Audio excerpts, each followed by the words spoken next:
Hey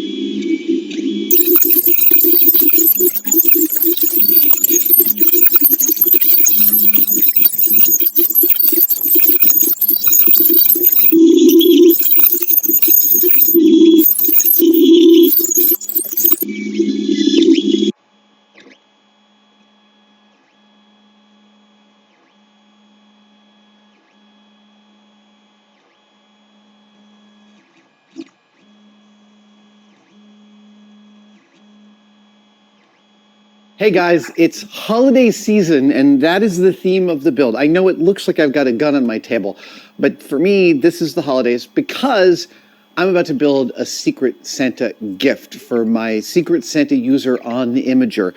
I've been told he's a maker.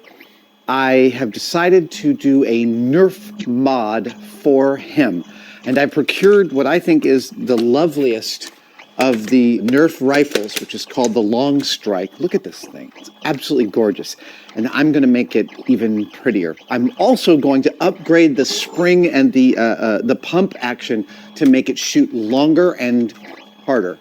Because what's the point of having a Nerf sniper rifle if you can't shoot a great distance? We're going to add all sorts of extra cool stuff to this. But first, we're going to take it apart. Here comes a Nerf mod.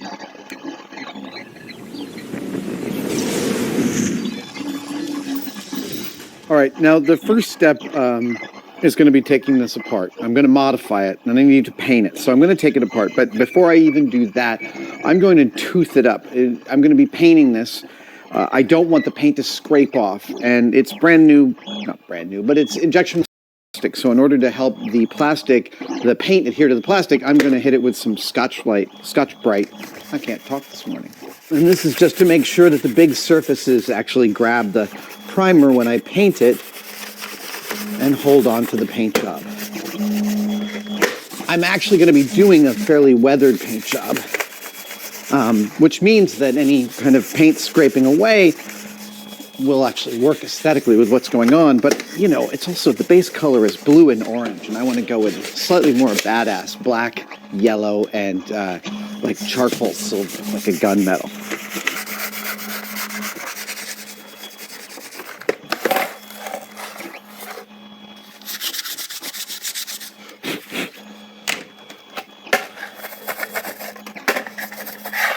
I'm going to paint the magazines. So I'm going to be going slightly out of order here because I'm painting many things at once and I want things to dry. So I'm going to hit the magazine here with some black paint because that's the first color that I actually know.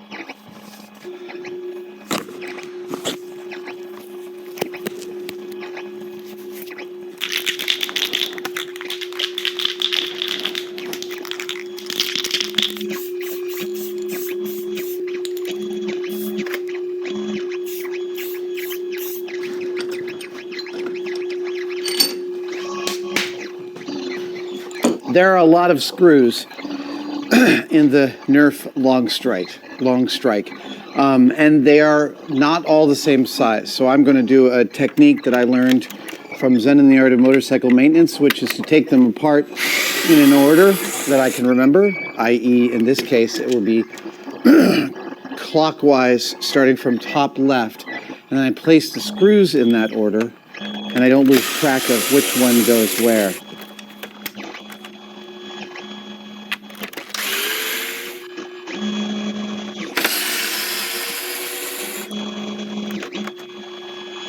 Another thing that I've done in this, along the same lines as this technique of lining the screws up clockwise from top left, is I've also drawn a picture of the thing I was instead a carburetor.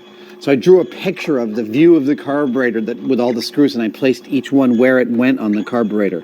That was also very helpful. So just to vindicate myself, I want to point out that there are 4 different sizes of screws, and you can see how many are around the outer perimeter of this thing. It's a lot. So this will help me greatly in putting this thing back together later.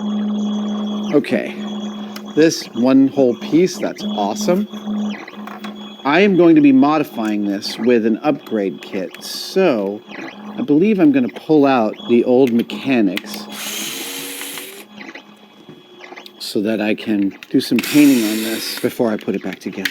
So, the upgrade kit that I'm working with that puts a 5 or 7 kilogram spring and extra chamber or bigger chamber for shooting is made by ModWorks, by the way.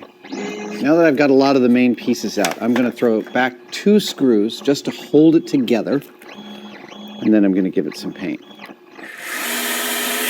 Now, one of my key rhetorical flourishes on this is going to be that it's largely yellow, so I'm going to paint a few parts of this yellow. Oh, right, and I've got the front part, right? This also has to go on there.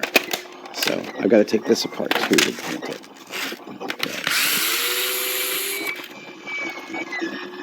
Oh, wow. Seriously. Okay, so that's the top layer. This is the under layer.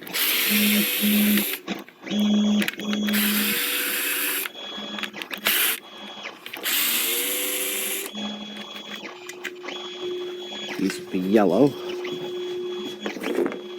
And so will this will be all yellow at first. Right? Right. Yes. Right. No yellow on this, but it'll be purple and black. Let's double check that.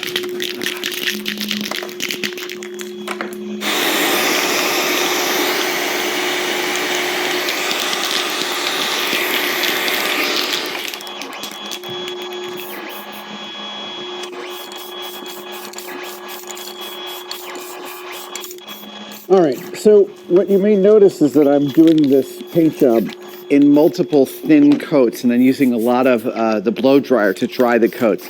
It's because I want to get this done in one day. 2, it's actually really cold in the shop. It's about 48 degrees in here. And that makes paint dry very, very, very slowly. So in order to be able to get to finish this in a day, the blow dryer is helping me out tremendously. For a while, it's going to look like a really crappy paint job until I start to do the final masking. I'm doing the broad strokes right now. Here's the first masking of the butt.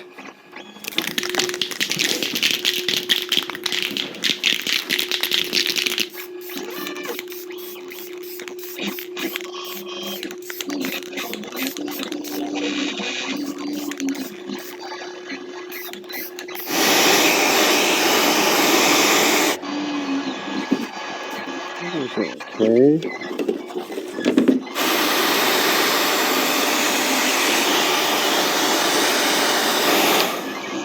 All right, so the yellow paint that I'm using as my main body color is taking a little bit of time to set. So while I'm waiting for it to set, I'm going to do some detail work on this the front barrel.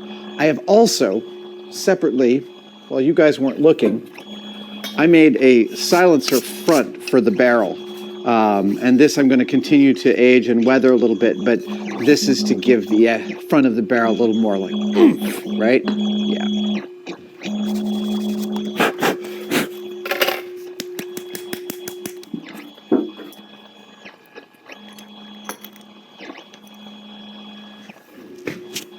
Let's paint this tube silver.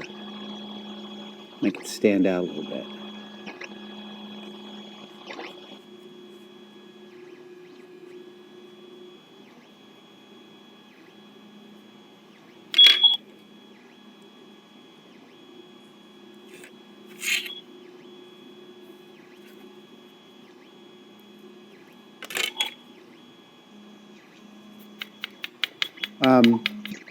This material I'm using right now is Rub and Buff. This is a metal powder infused wax that is made for rubbing and buffing, hence its name. Really what it is it allows you to add some metal accents to stuff. You can buy it at the craft store. It tends to, the way I'm using it, which is to rub it into the edge of a rag and then do effectively a kind of a dry brush, gives really, really great detailing to stuff, but without looking clearly like paint, right? It just ends up kicking these extra details a little bit, making it look a little more worn and metallic around the edges. It's kind of a fantastic way to get a lot of value for a little bit of effort. For instance, on this, I'm going to add some details that'll make it look as if it's worn metal. See that? right there, all of a sudden now it looks more like it's actually was made of metal and it's wearing down. Same thing there. See how the lines pop out? This is, and again, because this is a front of a gun, I'm going to actually do it kind of like in the direction the gun points.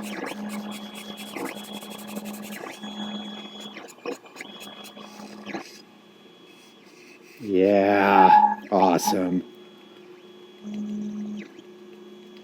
And again, don't ever get too regular with your paint job. Remember, regularity does not happen in nature. So you know, it's easy to do a kind of a very regular coat on everything and then it looks too uniform. So you want to go in and kind of add a splotchy splotch here and there, you know, kind of a, like bad things happen at that point. Okay, so watch what happens to the magazine when I hit it around its edges.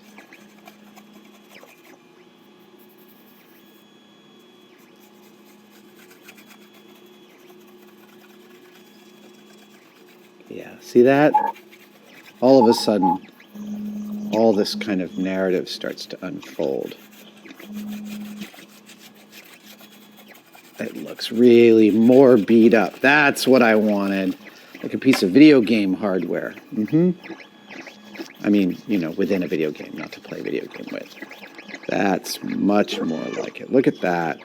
That's great. I'm very happy with it. We can add a little more weathering around some of the key spots that it might be rubbing on. There we go. And it goes. And there are 3 screws that hold this one in. Right?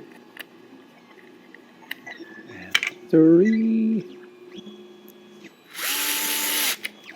So there are these little doohickeys which hold on the scopes and stuff. Goes in 1, and that one goes in over here.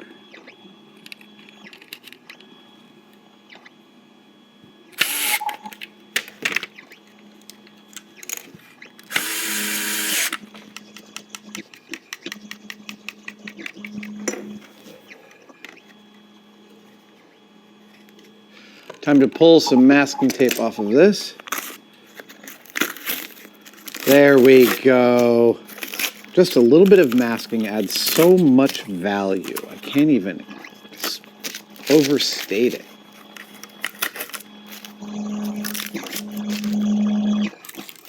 Just some sharp lines of color differentiation yields so much. I want to add some more details to this. I think very specifically, I want to start by painting this line silver. Oh, right.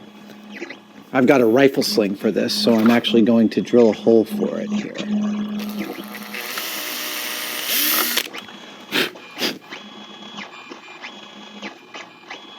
Cool. I like how that looks. So now I'm going to add a little bit more rub and buff to bring out some of the detailing.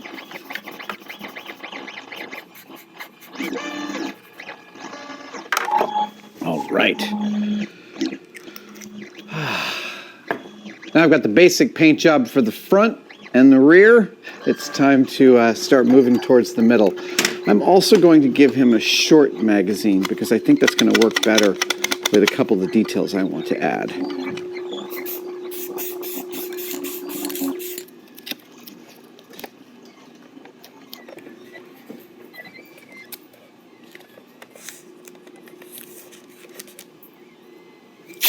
So one of the techniques you might be seeing me using here is that of this wooden skewer. The fact is that a wooden skewer makes an excellent little convincer for the masking to go down where you want it to go. The other fact is that you can never have too many pokey or sticky things, and I mean sticky by sticks, stick type things in your shop. There's just, I use tongue depressors and skewers, mixing sticks, 1/4-inch dowels. Like every single one of those has different kind of applications and, you know, like unique things that you're trying to do.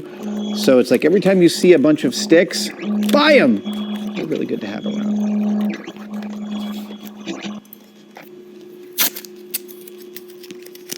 I know it seems like I'm spending a lot of time masking, and frankly, it's because I am. In fact, when I was working at ILM, the ILM paint booth was just nothing but a bunch of folks sitting around taping, using blow dryers, and shooting the breeze. It's actually a really fun culture. But it's all about the masking, and it's all about taking your time to mask the details so that you can pop the things that you want to pop. And to make sure you don't get any overspray. I'm going a little bit sloppy with this because I'm going to be able to hide some of my crimes with the weathering later, but it's still, I've been masking now for about 40 minutes on just this one part. But this is the main sort of color divide of this gun, which is the yellow casing, and the rest will be black. Actually, what's going to end up happening is that most of this is going to go charcoal with the gun butt being black. But the charcoal stuff that I've got dries really fast, so I'm going to do that one first, and then the black paint on top of that. So.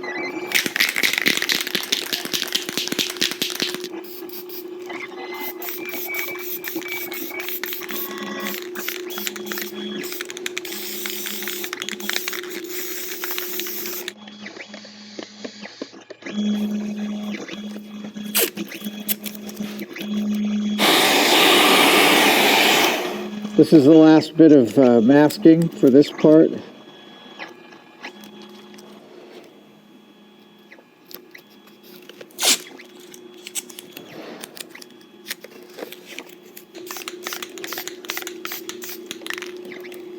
I've got 3 different colors of paint here, a lot of masking, a lot of time into this. I've got some black, I've got some charcoal, I've got some yellow, and you can see it doesn't look like anything special, but unwrapping a masking job is like freaking Christmas. It's so much fun. It's so much fun. I'm gonna start to do it even while my paint is still a little bit wet, because that's the kind of impatient guy I am. But you'll start to get to see just how much detail is communicated by a few straight lines with masking. Like, masking is, it's a high return proposition. You get a lot of bang for your buck. And again, I'm still only 3 hours into this build, 2.5 hours into this build. So taking apart a Nerf gun and making it even cooler is totally within the grasp of even the most average model maker. It's a great way to play around with weathering techniques and inexpensive mistakes. Many, many, many little pieces of tape. That's one of the things to know about masking is don't spend a lot of time worrying about like exactoing perfect lines. It's just many, many small pieces of tape gets you there.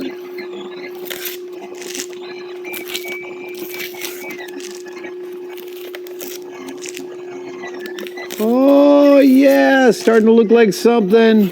Very exciting stuff.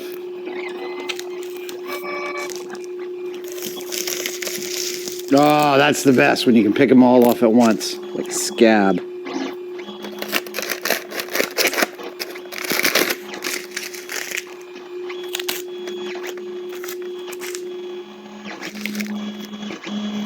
All right, so there you go. That's some nice color balance between these multiple elements.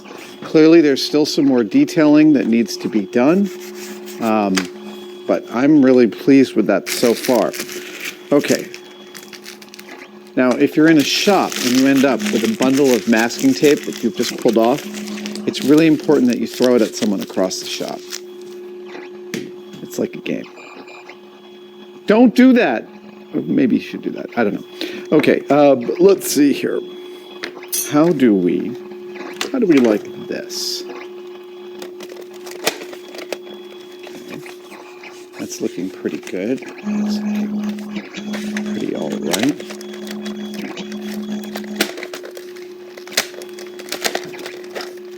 And, okay, I think it's time to put this back together and actually assemble it with the upgrade kit, which is what I'm about to do.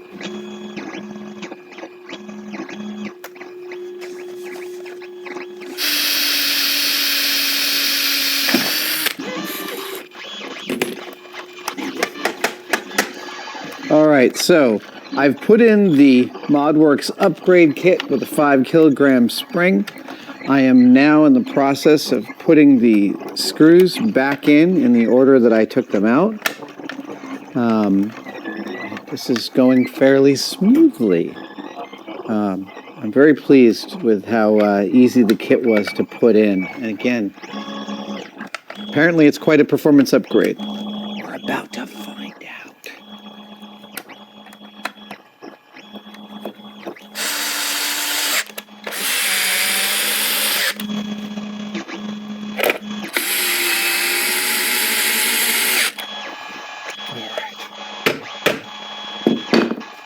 Okay. That should be in. All right, so this is now an upgraded Nerf gun. It's mostly paint, good portion of the way painted. I'm just going to test its operation. That sounds good. Oh, pull that back. Put that in. Load it. Ooh! Hold on. Let's see, I'm going to shoot your... You should see the expression on Joey's face right now. Dude. That's really cool. Okay. Awesome. That works.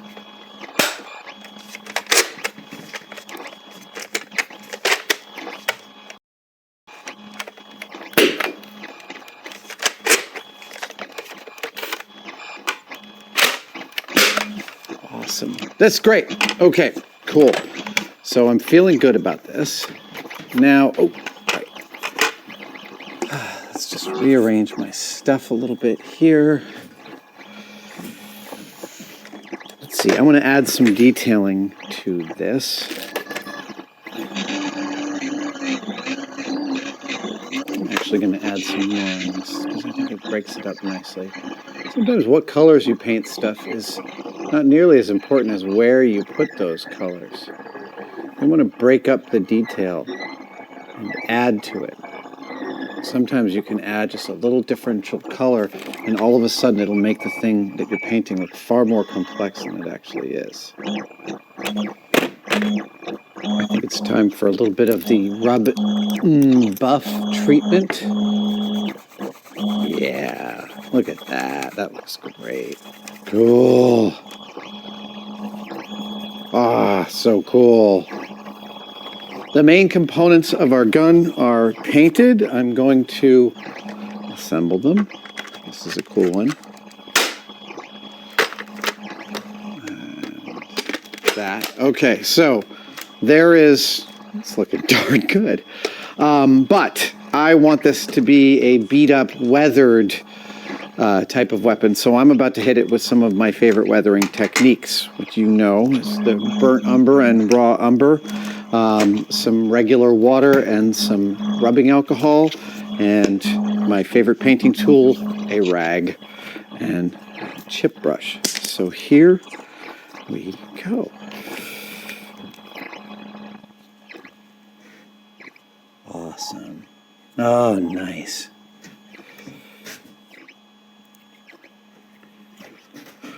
All right, lads, here we go.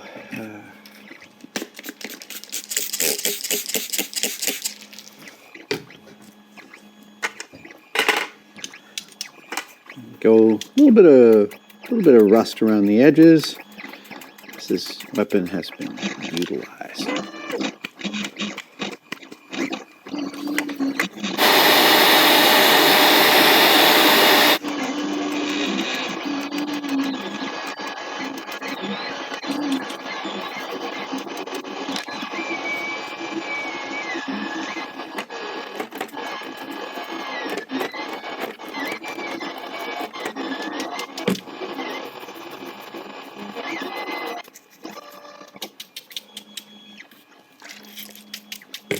Cool, looking good. Yeah, awesome.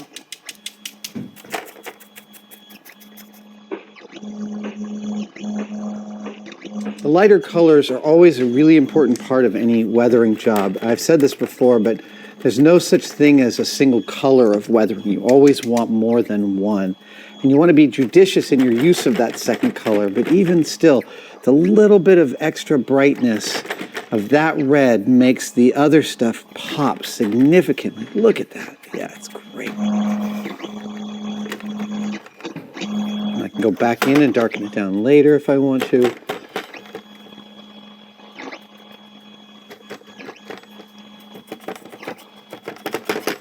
Hit a spot really hard so that there's more variance. Yeah. Oh, that's great.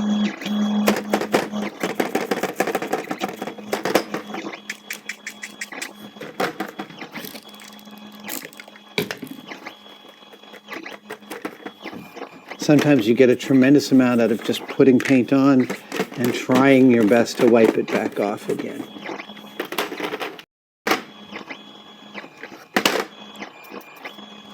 Much darker.